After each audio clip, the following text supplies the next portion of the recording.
Naked. Welcome to Homorazzi.com. Hi, it's Patrick here with Homorazzi.com. I'm here on a beautiful day in Vancouver with Bif Naked and her dog Nicholas. Summer's over, but it doesn't feel like it. We're here, it's a fall day. It's not just a fall day, it's October 1st. Yes, that's true. October 1st, and my friends are all at Wreck Beach right now.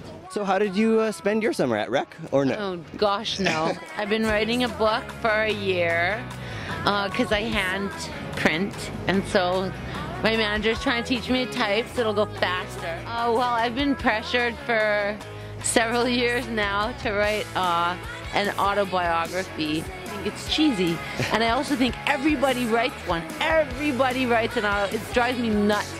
It betrays my nature to kind of go, me in a book. Finally, you know, they just went, listen, you know, maybe people will think your story's really funny. You know, you were run away from home, you were born in India, you're an orphan, all these things, you know, your escapades, your crazy adventures, and then that's leading up to touring for all those years, all those stories. Yeah, absolutely. You know, this and that, and then with cancer. You had a battle with breast cancer back in 2008. How has your life changed, or how do you live your life differently since then?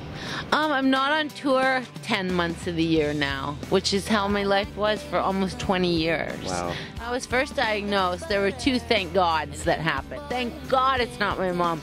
Thank you, God, that it's me. And thank God I get a vacation from touring. When you're speaking to these women and, you know, talking about your experience, what is it that, you know, is your most important message that you can tell them? The anxiety that comes with a diagnosis of cancer, you know, the whole family is shaken to the core, and there's a lot of people going inward and closed doors and the blinds being closed for 10 months, and it's really isolating for people. And I just think that it's important for people to realize there are, I guess, just groups out there they can get into a support network, or even getting into a clinical trial. I was involved in a clinical trial that was about exercise during chemotherapy, and there was 85 other women in it, and it was great, you know, just to be able to connect and share with other people. And obviously with the internet now, there's lots of websites, forums, blogs, chat rooms. I just think that people would be more happy knowing that everyone else in the chemo ward is equally, you know, going through the same type of alienation, even if it's self-imposed. Do you feel like you live each day like more fully, or do you do like is there something that has changed on a day-to-day basis? I think that I am more relaxed than I was before. Like a lot of people, you know, you get busy, you're very driven and focused, you hit the ground running every day. I never sleep. Having a schedule of work that included so much travel and so much being around people and in front of people, you're on all the time. And I call it awesome girl. You are awesome girl, you know, 100% of the time. Awesome, that's awesome, awesome. I feel awesome, everything's awesome.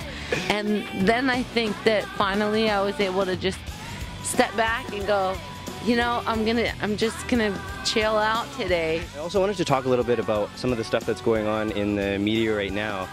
There are a lot of gay teens that are killing themselves. Yesterday I was reading Twitter, and 50 Cent put out a message that said, you know, if you're 25 and over and don't lick pussy, then you should kill yourself. The world would be a better place.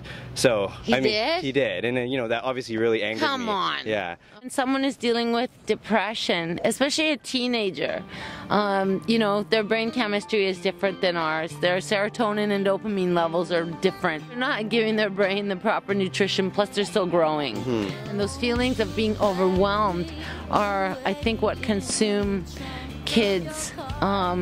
That plus, if anyone, you know, films you while you're, you know, I forget what college that kid was from, but I mean, it's just, it's shameful in this world. And homophobia, number one, has always existed, but I think now the benefit of our society and the structure that it has right now is that we're all talking about it. It has a name. People like Ellen DeGeneres and her wife. Golden Girls, lesbian Blanche, not Lebanese. Obviously, as adults, we can look and go, it did get better. Things always get better, because that's our perspective now. When I was 15, I assure you, I didn't think life would get better. You know, I ran away from home. My poor mother, sweetest woman in the universe, ran away from her. How do you feel that the music industry has changed since you first started out? Oh my God, it's a nightmare. Oh my God. Well, it's actually not a nightmare. It's really beautiful, because we can discover music from, you know, Turkmenistan now, you know, rock bands from New Delhi. We can discover all these things on the internet. They had Napster, and that was a big shit show for bands and all this stuff. And then finally the record labels came on board, and you know, everybody's trying to work it out, and iTunes is phenomenal. And you know, there are definite benefits to the internet, but between my last record and my latest record, people don't buy anybody's records. People don't buy records. They buy singles. Right. And you can make a record the way you've always made them, as a body of work. Because, you know, we're all artists, basically, creating art. People who have money in the music industry already did. But we made a secret side project record last year, and that's probably going to be released in the new year. I'm really excited. It's very hot pants on the speaker.